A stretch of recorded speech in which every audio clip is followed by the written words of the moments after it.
father took me to hear Louis Armstrong at an outdoor concert in Nashville, Tennessee when I was about 5 years old. That live performance, I think, was something that kind of opened my head up to music.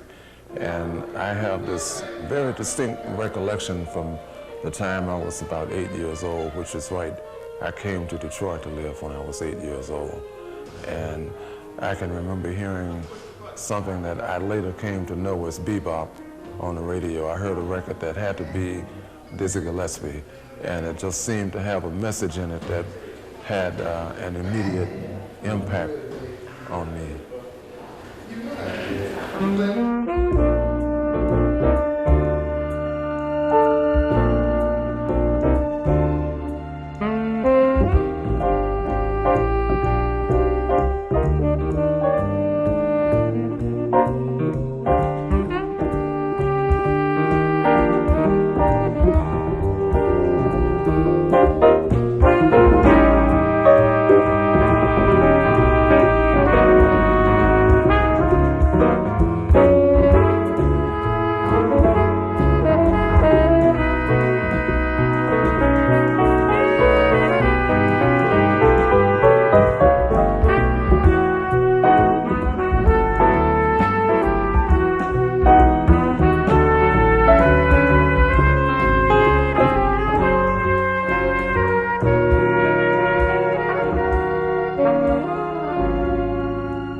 Donald Walden was born in St. Louis, Missouri, July 12, 1938. A year after the end of World War II, the Walden family moved to Detroit in 1946. Young Donald's neighborhood proved to be rich in musical talent, and he developed his skills quickly. Today, his reputation is that of one of the finest saxophonists in the country.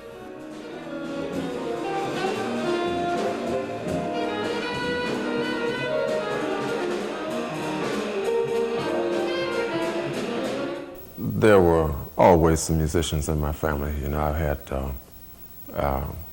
piano players and singers, a couple of different piano players.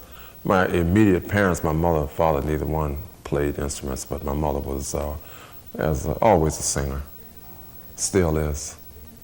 I really kind of motivated myself to play more so than anybody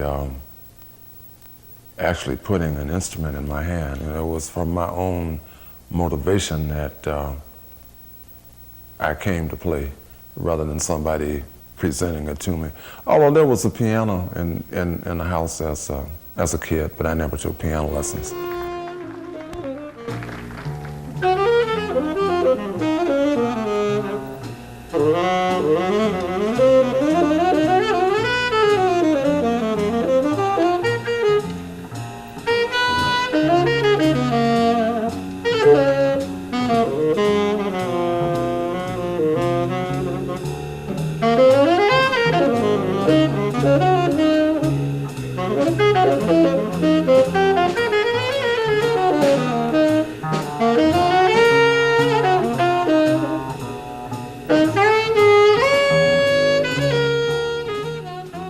If it wasn't for Donald, I probably wouldn't be playing now, because he put me on the right road, because I was so confused at one point.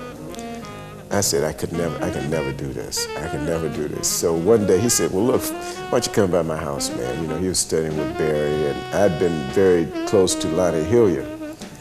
And I went by his house, and he really simplified everything for me. You know, he explained how to use scales. He explained how to move from one point to another. You know, the basic 2-5-1 patterns and other patterns. He showed me how to use scales and blueses and that sort of thing. I said, oh, this is all there is to it. You don't have to read it. I'll try it, you know.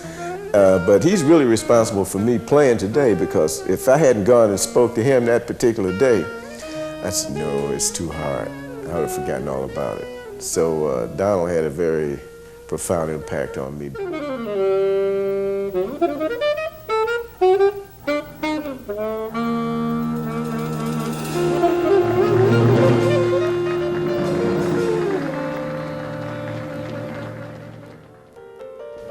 I studied with Barry Harris as a teenager when I was in high school, and he had a technique that he has refined over the years, and it's really based on scientific analysis somewhat. And I guess that's basically what my style has evolved around, that and my own studies of other people that I felt were important. You know, Charlie Parker, Bud Powell, other people of that ilk.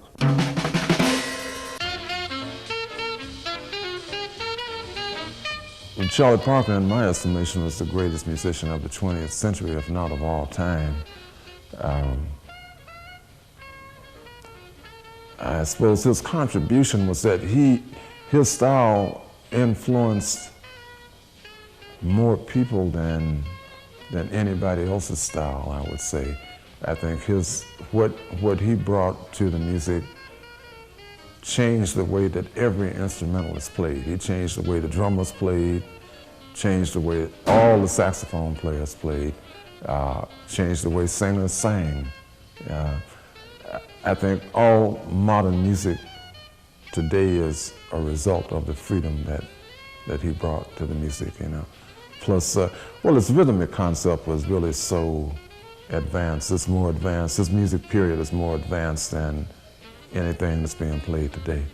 You know, like you listen to some of his music that, well, he's been dead 30 years, and you listen to music that he recorded before his death, and it still sounds like it was, if you put today's technology to it, where you had the good stereo, good pure sound production, it would sound as if it was recorded yesterday or tomorrow.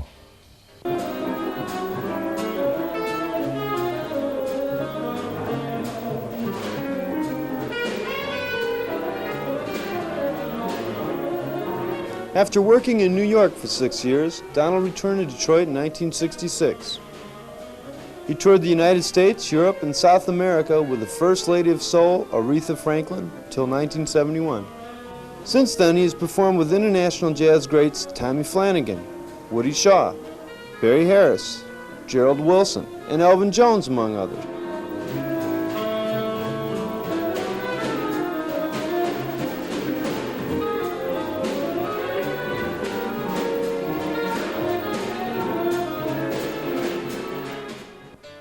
Yeah, I suppose there have been several people like that. One person that's not necessarily a jazz reference is Aretha Franklin. I spent a number of years with her, and she's an artist that has a depth of feeling that few people have, you know. I've seen her. Well, we did a concert and did a performance in Miami Beach once that was a dinner show, a dinner performance for some retired people from Boston. You know, like this is like this is a group of old folks, you know, like 60, 70, 75 years old, most of whom had never heard of Aretha Franklin. And they really came to this dinner, you know, and her performance was something that was totally incidental to the dinner that they were attending. And the kind of response that she got out of these people was really phenomenal, you know. That's just one example, you know. I was fortunate in that I was able, during the years that I lived in New York, I was able to spend a lot of time with Thelonious Monk. I only played with him one time, but just to be in the presence of somebody that was one of the major creators and contributors to this music has been just awe-inspiring for me. It's something that I probably will cherish and never forget most of my life, or the rest of my life. He's a very, very, very sensitive person, and very knowledgeable about the music, particularly about bebop. Now, if I just got the nuances of of the bop and the post-bop era, then Donald Walden, you know, got the nucleus of it. And he, again, is a very valuable asset, and he's got something to say. I really wish he could really get the Detroit Jazz Orchestra off the ground now, where they're appearing on a regular basis or even have a regular season, because that's a very important and very different concept for the presentation of the music, you know, that could stand a heck of a lot more exposure and a heck of a lot more development, and also has the potential for creating a almost entirely new audience for the music by reason of the strings. I think he has that in mind, but it's just been kind of a rugged road the whole way, as it has been for everybody else in their projects too. But Walden's a very, you know, an excellent musical mind, and probably our reigning expert on Monk.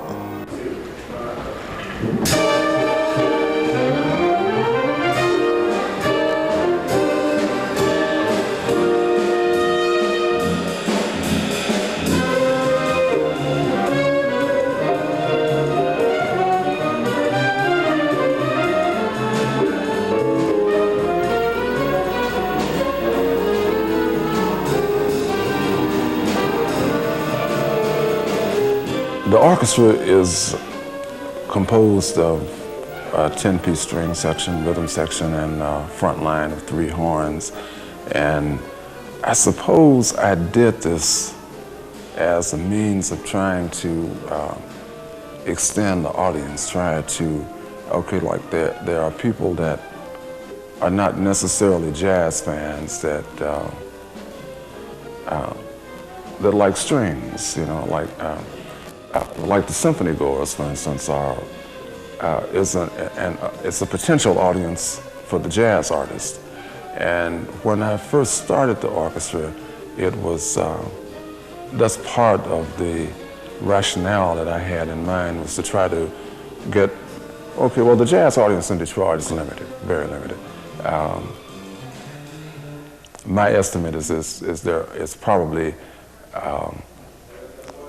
maybe 600, 700, 800 people that are real jazz fans in this city. And what we need to do is try to expand that audience. So my rationale originally in putting the orchestra together was for that purpose.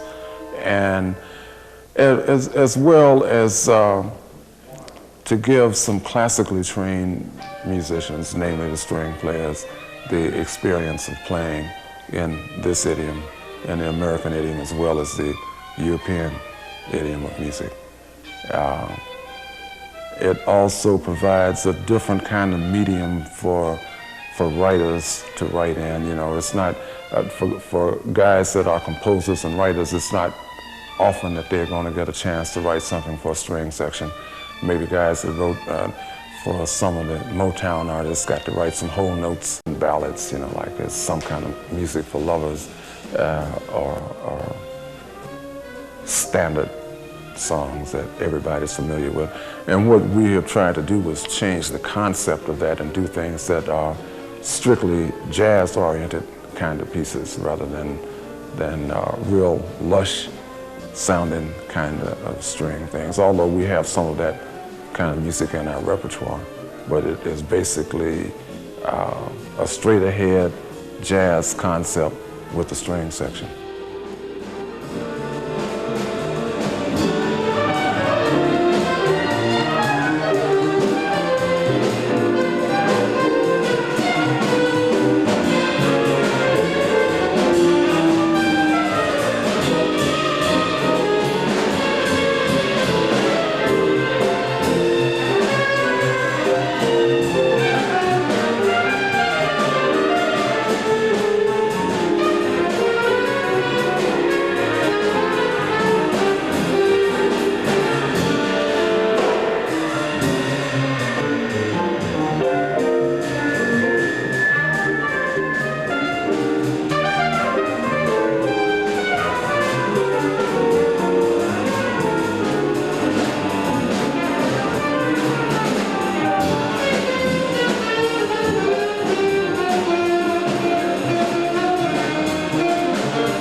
who has been able to keep that edge of the music alive, you know. And as far as his musicianship, he is superb in that realm, you know. The new saxophone, I think he is he's an unsung hero as far as I'm concerned in the realm. There are a few people who know who Donald Walden is. As far as on the national and the international scene, he has yet to be discovered. He is yet to be discovered, and I think his time will probably come. He's a great player, he's a great musician, so I learn a lot from him just by listening to him, and you can ask him anything that you want to know, and he'll take time out to show you. Any of the guys in the band will, actually. And it's great because that's the only way you can learn. You can't go to a book really and read and say, well, this is how you do it. You really have to show someone that knows what they're doing. They have to show you. Donald has a rare insight into the music of bebop and the music of what I would call the music of the 40s, and that is I don't find in too many of the young cats. When I say young cats, I'm talking about the cats of his age group, and I think of ourselves as being young cats. I just had a birthday at 52. Everything that you learn in classical music as far as the bowing is backwards as far as jazz. So where you might have a phrase that's da da da da da da da, in classical it's da da da da. But it's hard because it's not easy just to change the bowing and do it backwards. That's one of the hard things about it. The improvisation is difficult. Well, for me it's easy, but for most string players I say it's difficult because you always have music in front of you and you read what's there. But for me, since I started with the Suzuki method and we learned to play by ear and do a lot of improvisation, then that makes this a little bit easier for me. He's done a great fusion with the bebop and strings. You know, I've never heard of them before except Charlie Parker. Of course, I know that Joe Henderson did this back in maybe in the early '60s before he left here. I didn't hear that, but I heard about it. The concept. But I like this concept because it really gives you an opportunity to play real sensitive. You know what I mean? And bebop is very sensitive. It's classical.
Well, jazz is so young, you know, like people seem to expect far more from jazz than they have a right to expect, even the musicians, you know, like everybody is concerned about changing styles and not sounding like somebody sounded 10, 20 years ago, but I think the important thing to remember is that it's really a very young art form. It's not 100 years old, probably. And I don't think it'll ever die because it represents the truth, and the truth is gonna always live. It might be driven underground, and there are many people that don't want to hear the truth, but I don't think it will ever be stamped out. You know, there are too many young people that, well, it's a challenge, and as long as challenge is there, man is going to be there to accept the challenge. You know, as long as there's a mountain, somebody's going to try to climb the mountain. It's like an enigma, a puzzle, and somebody's always looking for the solution.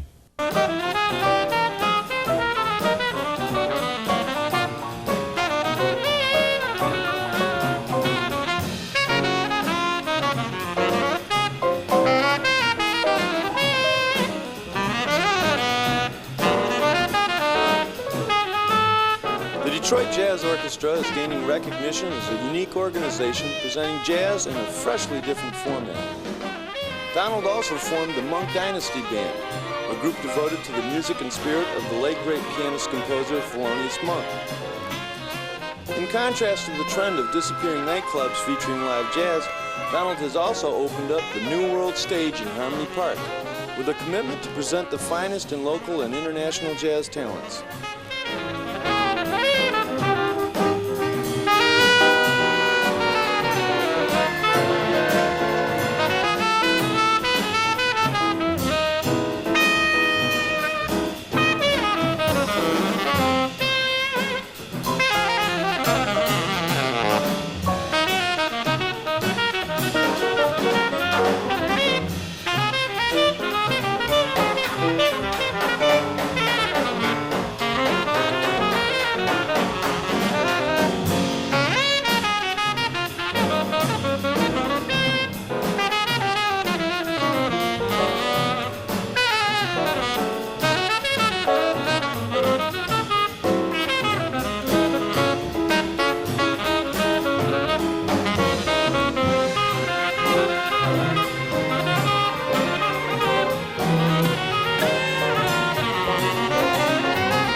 Rather than try to answer that with what a Detroit style is, I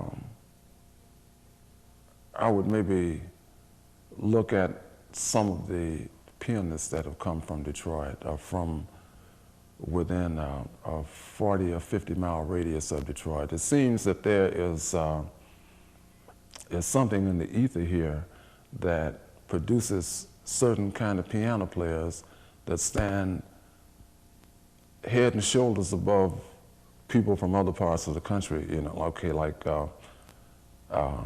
Art Tatum is from Toledo. You know, people don't realize that Art Tatum was born and raised in Toledo. Hank Jones is from Pontiac. Barry Harris, Tommy Flanagan, Alice McLeod Coltrane, Jerry Allen, Kenny Cox. You know, there are many others I'm leaving out. I don't know how many. But it just seems, and there are certain similar qualities, I suppose, about each of these pianists. They all have a certain kind of touch. You know, they're all rather elegant kinds of players, each, even though each is a stylist in his own way. But there seems to be something within this 50-mile radius of Detroit that seems to produce these exceptional piano players.